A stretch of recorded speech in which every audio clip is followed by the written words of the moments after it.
Yesterday is history, tomorrow is a mystery, and today is a gift. That's why it's called the present.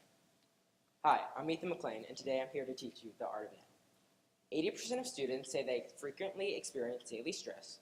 13% have been diagnosed with a mental health condition, such as an anxiety disorder or depression, and 9% have seriously considered harming themselves in the past year. Are we too far gone?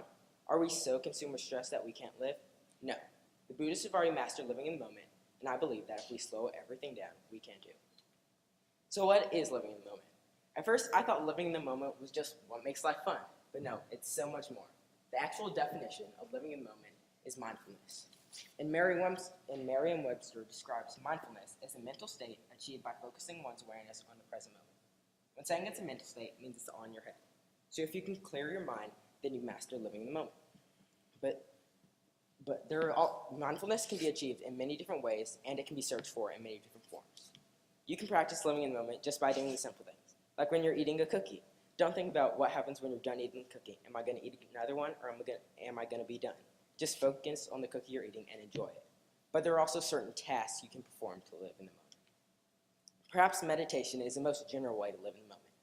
Janice Dunn says meditation has gone from fringe ritual to mainstream health move. The sudden boom in meditation is due to the fact that everything's becoming too much for the human mind to handle, and we're trying to learn how to cope with all the distractions. And when I say meditation, I don't mean be like the avatar and go do the crane on your roof for 5 hours. No. I mean, maybe sitting in your room listening to your favorite music for 20 minutes, or maybe going outside and shooting the basketball a little. These little things that relax you can also be a stress reliever that the doctors like to call the flow.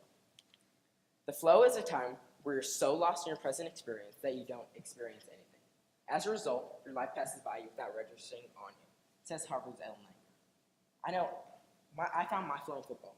When I'm in a game of football, I don't think, I just act. I don't have to think about what play I'm running or when I'm going to cut back. I just act and live in the moment. This is all, the flow is the best way to live in the moment, and this is all easy enough to do, but the real challenge is time. The most common excuse for not living in the moment is because people don't have enough time to relax and do the things they really enjoy. But as the Female Entrepreneur Association says, there's no such thing as not enough time. If you really want something, you'll make time for it. But with too much time comes overanalyzing.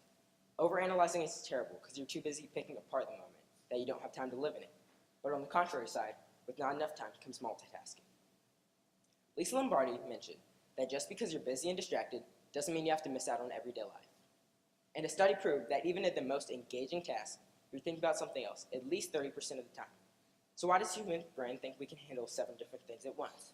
When we multitask, we get less done, but it makes our body seem like we've done more. It's one of the key factors for stress, but it's what almost every American does these days. Brian Tracy famously said, "There's never enough time for everything, but there's enough time for the important things." Following this quote, whenever I feel myself start to multitask, I lock myself in a room with only the important things I need to finish, and then come out when I'm done. If we don't learn to take everything one task at a time, we'll experience something I like to call the rush. The rush is where our bodies go into a frenzy, think about all the things we're trying to do, that we don't stop to think. My mentor, Mr. Jameson, said his favorite quote is from a movie called The Princess Bride, when they say, "Sonny, if you rush a miracle man, you get rotten miracles." This goes to show that nothing good ever comes out of rushing. I know I've gone into a rush a few times, where I'm up until 2 in the morning trying to finish my science paper, because I thought I could text, watch Netflix, and finish my homework all at the same time. Trust me, it never works. So we need to learn how to stop rushing, jump on every opportunity, and find eternity in each moment. Buddha once said, "Do not dwell on the past, don't dream of the future. Concentrate the mind on the present moment." A study proved that people were happiest when exercising in conversation, and they were least happy when working, resting, or using a home computer. The reason why they were least happy when resting was because they started to think about the future and daydreaming. A study proved that reminiscing, thinking ahead, or daydreaming just make you more miserable. So even when you're thinking about something pleasant. So you can be thinking about puppies and unicorns or death and destruction, but you're going to feel miserable either way. This is the mistake I made when I broke my foot in football. I've been practicing the whole summer and the whole preseason just for football. Just to break my foot, the first game, the first 5 minutes, the first play of the first offensive series. This really hit me hard because I felt like I'd been practicing for nothing. During the practices, I was so mad at myself and so bored that I started to think of all the things I'm going to do when I get my boot off. rather than what I'm going to do now to help my foot.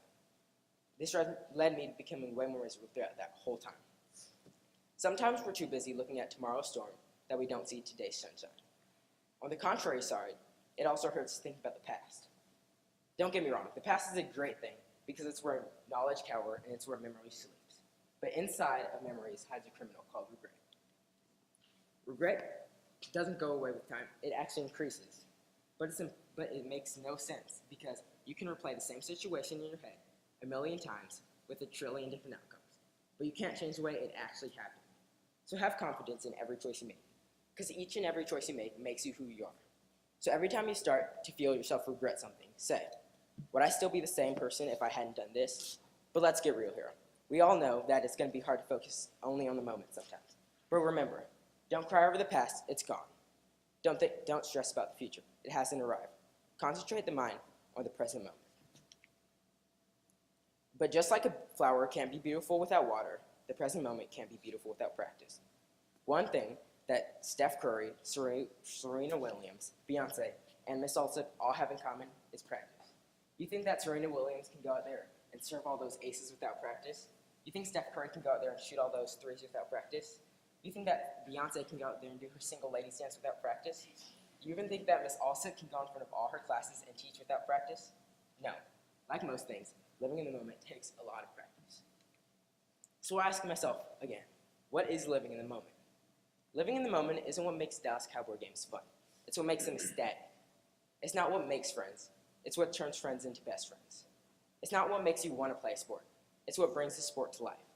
Living in the moment isn't what makes you want to read a book. It's what brings intensity to the book. But most importantly, living in the moment isn't what you do when you live. It's what makes life worth living. Each day means a new 24 hours. Each day means everything's possible again. You live in the moment, you die in the moment. You take it all one day at a time. You try to walk in the light. So love without limits, dream without fear, and carpe diem. Seize the day.